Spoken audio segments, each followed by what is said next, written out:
Regardez ce que j'ai dans mes mains. Je pense que vous avez reconnu cette petite boîte en plastique. Qui n'en a pas chez soi, dans un placard, peut-être même dans les greniers, dans les caves. Je pense que beaucoup d'entre nous connaissons bien ces petites boîtes en plastique qui ont révolutionné l'art du rangement dans les cuisines il y a de cela de très nombreuses années. Et tout simplement grâce à une entreprise qui s'est illustrée dans un domaine commercial original qui s'appelle la vente directe et qui s'appelle Tupperware.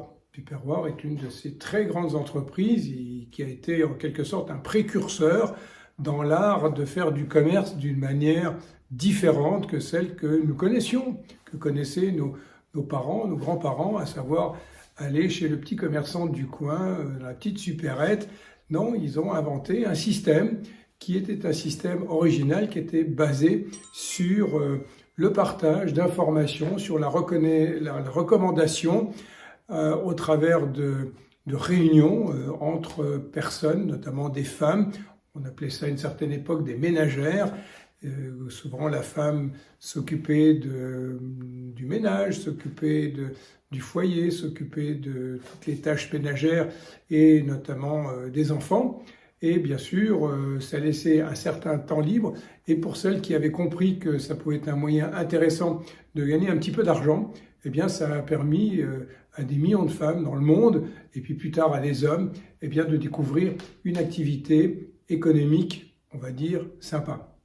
Alors pourquoi est-ce que je vous parle de cela? C'est parce que depuis toutes ces décennies, le monde du commerce a changé, le monde en général a changé, et il s'avère que depuis quelque temps, il y a eu cette fameuse crise épidémique, Covid, que tout le monde a bien entendu en mémoire et qui est toujours d'actualité. Eh bien, cette crise, elle a changé pas mal la donne. Mais avant d'aller un petit peu plus loin, parce que je vais vous parler de quelque chose qui pourrait être susceptible de vous intéresser, en quelque sorte, j'ai un petit cadeau à vous faire découvrir une application gratuite. Mais avant d'aller à ce niveau-là, je vais prendre un petit itinéraire pour parler de ce qu'on appelle aujourd'hui le pouvoir d'achat. De quoi avons-nous besoin dans notre quotidien pour vivre? Évidemment, de l'argent, par un travail, par un salaire, par une rémunération due à une activité. Mais cet argent, il va servir à un certain nombre de choses qui sont des dépenses obligées. On n'a pas le choix, on est obligé de passer par ces dépenses-là. La première d'entre elles, tout le monde en est conscient, il faut se nourrir. Donc, les aliments qu'on va acheter dans le commerce, différents moyens de commerce, représentent un budget assez conséquent. Regardez ce qui se passait au temps plus ancien de nos grands-parents. Ils avaient un train de culture, ils avaient un peu d'élevage, ils avaient un potager, ils avaient, pourquoi pas, des vaches, des cochons, des poules, des lapins, etc. Ils arrivaient à vivre quasiment en autosuffisance. Aujourd'hui, ce n'est plus le cas, le monde est devenu citadin, donc le gros poste de dépenses pour beaucoup d'entre nous, et la majorité, je dirais, c'est se nourrir. Le deuxième poste qui est également intéressant à regarder, c'est le logement, le coût du logement. Que l'on soit locataire ou que l'on soit propriétaire, c'est une dépense imparable.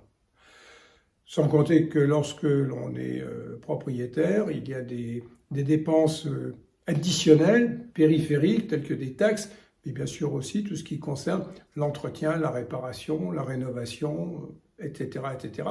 Vous rajoutez dans ce logement les coûts énergétiques pour se chauffer, pour s'éclairer, et vous avez un poste de dépense relativement conséquent qui vient bien sûr en moins dans notre budget disponible. Il y a un troisième poste qui est peut-être un petit peu moins important ces dernières années, c'est le poste habillement. Évidemment, quand on a une famille, qui a des enfants, tout ce petit monde, il faut le vêtir, remplacer régulièrement les vêtements, se faire plaisir aussi parce qu'il y a l'intérêt de la mode, mais en attendant, ça représente également un budget non négligeable. Il y en a un autre également qui est le budget transport, que ce soit pour travailler, pour ses loisirs. qui aujourd'hui est obligé de se déplacer, je dirais presque la plupart d'entre nous. Et on voit bien que l'événement des confinements a permis de découvrir avec bonheur, plus ou moins selon les cas, le télétravail. N'empêche que quand on n'a pas ce télétravail, quand on est quand même obligé de se déplacer, c'est 1 ou 2 véhicules à 4 roues, à 2 roues, c'est les transports en commun, que ce soit bus, tram, train, voire l'avion dans certains cas pour certains métiers. En tout cas, le poste transport est un élément important dans le budget de beaucoup de personnes. Et puis est arrivé, il y a quelques années maintenant, un autre poste qui, lui, est une dépense supplémentaire qui pourrait être considérée comme facultative, mais qui devient quand même un incontournable, c'est tout ce qui est nouvelle technologie. Qui n'a pas sa télévision et souvent avec un abonnement derrière, qui n'a pas son ordinateur, sa tablette, son smartphone, voire maintenant sa montre connectée, et tout ça relié à des applications ou gratuites ou payantes. Et évidemment, c'est un poste de dépense qu'on n'avait pas il y a quelques années.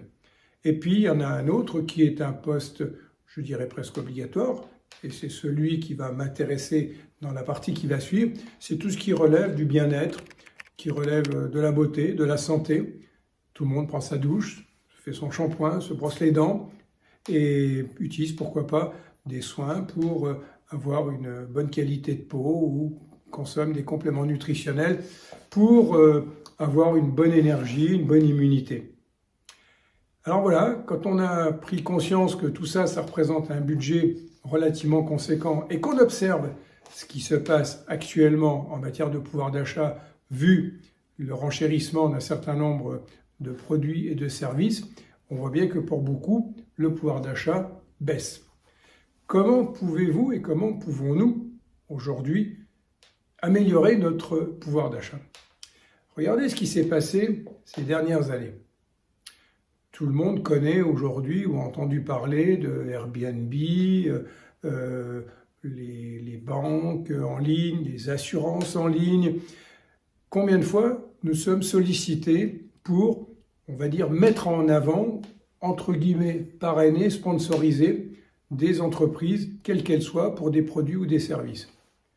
Autrement dit, nous sommes quelque part des promoteurs, des connecteurs, des consomme-acteurs, mais d'une manière bénévole. Autrement dit, nous dépensons de l'argent dans différents domaines, nous faisons gagner de l'argent à des entreprises qui vont se servir en quelque sorte de notre façon de communiquer, justement en nous servant principalement aujourd'hui des réseaux sociaux, pour promouvoir leur propre développement, leur propre croissance. Elle est pas belle la vie?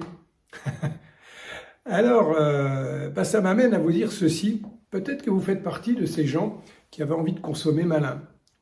On voit bien qu'il y a des tas de solutions pour consommer malin. Le troc, les différentes brocantes, etc. Mais ça, ce n'est pas la vie de tous les jours. Par contre, la recommandation, c'est quelque chose que nous faisons facilement. On recommande un bon restaurant, un plan vacances, un médecin, une entreprise dans un domaine ou dans un autre. Et généralement, quand on fait de la recommandation, on a 0 en retour. Pas vrai? Eh bien, le partenaire d'affaires avec lequel je suis depuis 15 ans, Nuskin, qui est une entreprise bien connue puisqu'elle fait partie des leaders dans le domaine de la beauté, dans le domaine du bien-être, de la santé. C'est une entreprise qui est toujours à la pointe de l'innovation et toujours à la pointe de l'actualité, qui cherche toujours à apporter des solutions pour faciliter la vie de beaucoup d'entre nous, que nous soyons utilisateurs de produits ou que nous soyons soi-même des partenaires d'affaires, comme c'est mon cas. Quand je vous ai présenté la petite boîte tout à l'heure en plastique de Tupperware, eh bien j'étais tout simplement en train de vous parler au travers de cette petite boîte de l'activité que j'ai découvert il y a 15 ans. Quand on me l'a présenté il y a 15 ans, on me l'a présenté sous l'angle de la vente directe. Et très franchement, je me suis demandé dès le départ si vraiment c'était quelque chose qui allait être fait pour moi.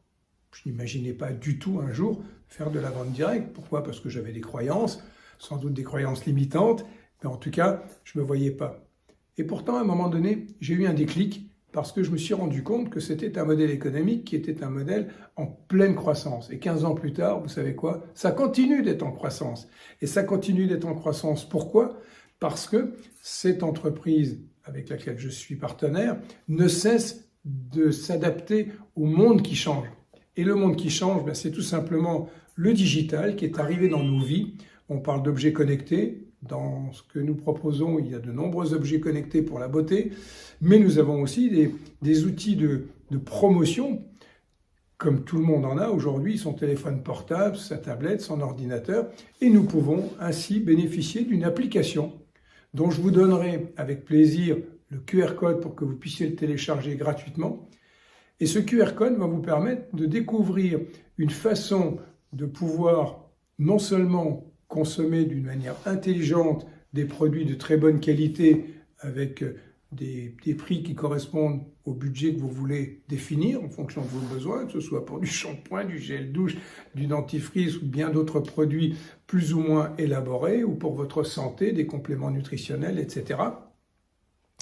Mais surtout, ce qui est intéressant, c'est que vous allez très vite vous rendre compte que si vous aussi vous vous mettez à partager l'application avec d'autres personnes, au minimum, votre pouvoir d'achat va s'améliorer, puisque ces produits que vous achetez, vous n'aurez peut-être plus besoin de les acheter puisque vous les aurez gratuitement.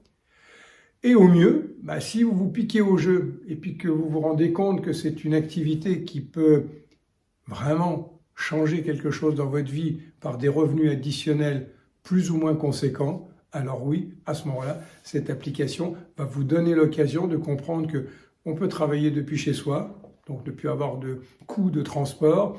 On peut développer une activité d'une manière totalement libre, avec la souplesse de notre gestion du temps. Donc pour des mamans, par exemple, pouvoir s'occuper de ses enfants, quoi de plus extraordinaire quand on est généralement à courir après le temps. Pour des hommes qui ont envie d'un job additionnel ou qui ont envie de se lancer dans une forme d'entrepreneuriat, eh bien voilà, mesdames, messieurs, eh bien c'est une activité que je ne peux que vous recommander, à savoir devenez des consommateurs non plus bénévoles, gratuitement pour le compte d'autrui, mais devenez des consommateurs qui allez toucher des subsides de votre façon de recommander. Un petit post en message personnel et on se recontacte très vite.